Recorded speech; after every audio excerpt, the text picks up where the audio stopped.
Turning now to President Trump announcing that the airspace above and surrounding Venezuela should be considered closed in its entirety. Trump posting on social media, addressing it to all airlines, pilots, drug dealers, and human traffickers as the Trump administration ramps up pressure against alleged drug cartels. ABC News senior White House correspondent Selena Wang has the details. Yeah, President Trump is declaring the airspace above and around Venezuela closed in its entirety, addressing his post today to quote all airlines, pilots, drug dealers, and human traffickers.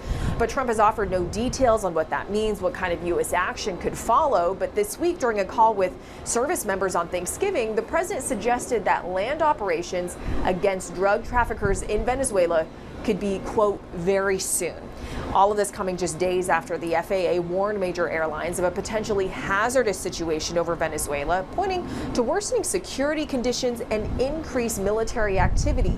Since then, 6 international carriers have suspended flights to Caracas. The big context here is that all of this is happening as Trump has been ramping up military pressure on Venezuela with a massive show of force in the Caribbean Sea, including deploying the USS Gerald Ford. This is the Navy's largest and most lethal aircraft carrier. And since September, the U.S. has conducted at least 20 strikes on what it says are suspected drug boats, killing more than 80 people. But the administration has not provided any public evidence to prove that the people who were killed were actually smuggling drugs. Now, the White House accuses Venezuela's leader, Nicolas Maduro, for fueling the drug trade. That's something Maduro denies.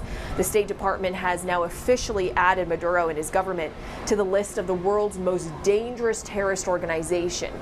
This comes as the president has just pardoned the former leader of Honduras, who is convicted in a U.S. federal court of taking part in the drug trade.